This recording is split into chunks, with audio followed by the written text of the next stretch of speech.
आइए अब बात करते हैं उत्तर प्रदेश की। मुख्यमंत्री योगी आदित्यनाथ हरदोई पहुंचे। इस दौरान उन्होंने सपा, कांग्रेस, टीएमसी सहित सभी विपक्षी दलों पर निशाना साधा। उन्होंने 2017 से पहले आए दिन दंगा होने की बात कही। उन्होंने कहा इन दंगाइयों का उपचार डंडा है। पश्चिम बंगाल की हिंसा पर उन्होंने कहा वहां की मुख्यमंत्री इन दंगाइयों को शांति दूत कहती हैं, लेकिन लातों के भूत बातों से कहां मानने वाले हैं। वहीं बांग्लादेश का समर्थन करने वालों को लेकर कहा कि यदि उन्हें बांग्लादेश अच्छा लगता है तो यहां क्यों बोझ बने हैं, वहीं जाकर रहें। इसके साथ ही सीएम योगी ने वक्फ संशोधन बिल पर कहा कि इससे खाली हुई जमीनों पर स्कूल, हॉस्पिटल, विश्वविद्यालय और गरीबों के लिए आवास बनेंगे। यह भी बता दें आपको, मुख्यमंत्री योगी आदित्यनाथ बिलग्राम के रुइयागढ़ी स्थित स्मारक संस्थान में कार्यक्रम में शामिल होने गए थे। सीएम योगी ने हरदोई को 650 करोड़ की 729 योजनाओं की सौगात देते हुए विभिन्न विकास कार्यों का शिलान्यास व लोकार्पण किया है। आप याद करिए 2017 के पहले के उत्तर प्रदेश को हर दूसरे तीसरे दिन दंगा होता था।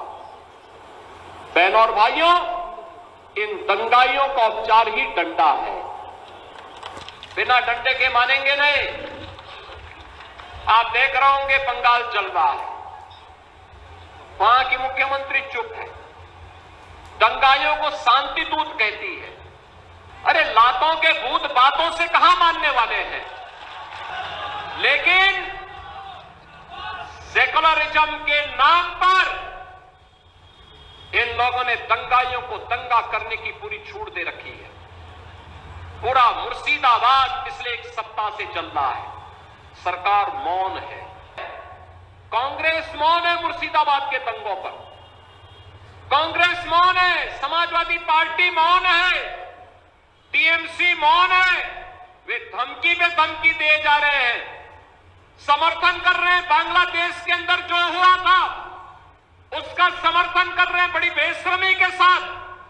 अगर उन्हें बांग्लादेश अच्छा लगता है तो उनको बांग्लादेश ही जाना चाहिए। क्यों भारत की धरती पर बोझा बने हुए हो? क्या भारत की धरती पे बोझा बने हुए हो? हम आभारी हैं प्रधानमंत्री मोदी जी के और गृह मंत्री अमित शाह जी के, जिन्होंने वक्फ संशोधन अधिनियम को पारित करके गरीबों की जमीनों पर, सार्वजनिक जमीनों पर पड़ने वाली डकैती पर लगाम लगाने का काम इस अधिनियम, संशोधन अधिनियम के माध्यम से पारित किया है। अब ये जमीन जो वापस आएगी, बहनों और भाइयों, इसमें हॉस्पिटल बनेंगे, इनमें गरीबों के लिए मकान बनेंगे, हाई राइज बिल्डिंग बनेगी, यहां पर स्कूल बनेंगे, विश्वविद्यालय बनेंगे, निवेश के लिए लैंड बैंक बनेगा।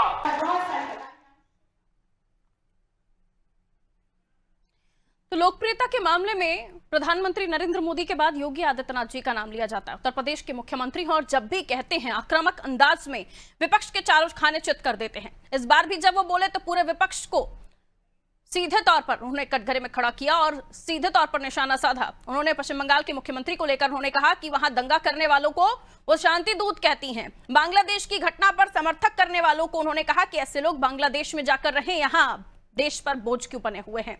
उन्होंने 2017 के पहले उत्तर प्रदेश की स्थिति का भी जिक्र किया और बताया कि दंगाई इनका उपचार डंडा है। और इसके साथ ही मुख्यमंत्री ने वक्फ बिल को लेकर भी अपनी बात रखी और यह बताया कि जो जमीनें खाली होंगी वहां पर किस तरह से जनता के हित को ध्यान में रखते हुए जनता की सेवा के साथ वहां चीजों का निर्माण होगा, चाहे वो स्कूल हो, हॉस्पिटल हो, विश्वविद्यालय हो।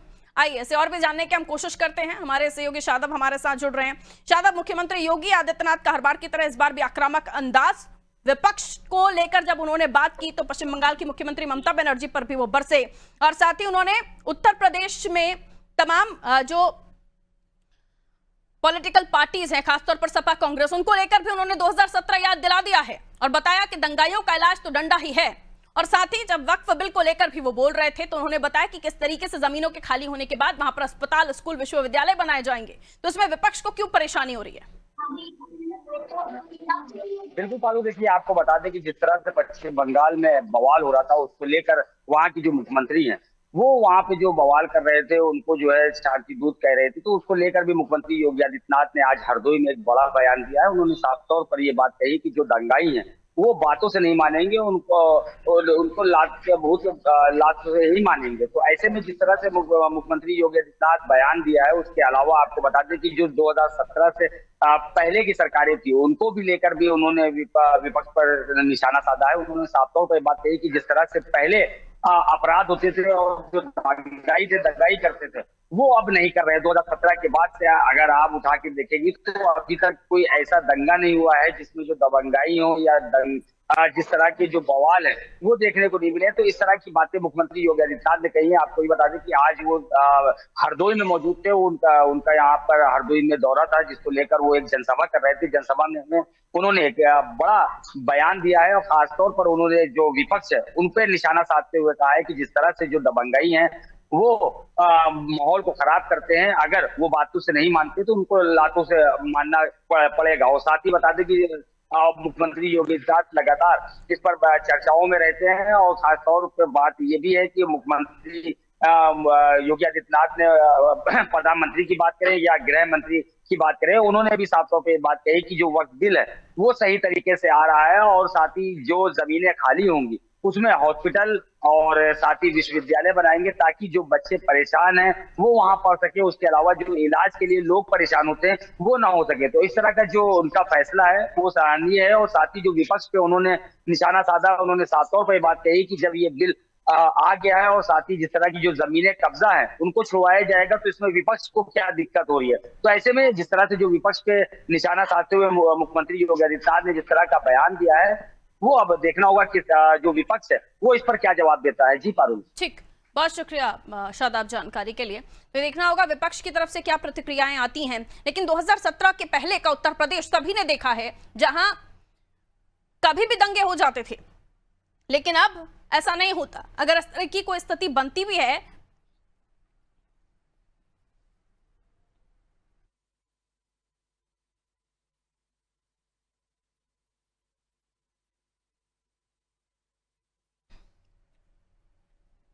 तो देखिए उन्होंने ये बताया कि 2017 के पहले का उत्तर प्रदेश किस तरह का था। और ये हम भी जानते हैं कि 2017 से पहले दंगे होते थे उत्तर प्रदेश में, और अब इस तरह की घटनाएं जो हिंसा भड़कती है, हमने संभल में भी देखा, वहां लोगों को चिन्हित किया गया और चिन्हित करके उनको सलाखों के पीछे भेजा गया। और यहां उन्होंने इसका एग्जाम्पल भी दिया कि दंगाइयों को डंडे की भाषा समझ आती है, और शायद यही वजह है कि अब खौफ है ऐसे प्रवृत्ति के लोगों में।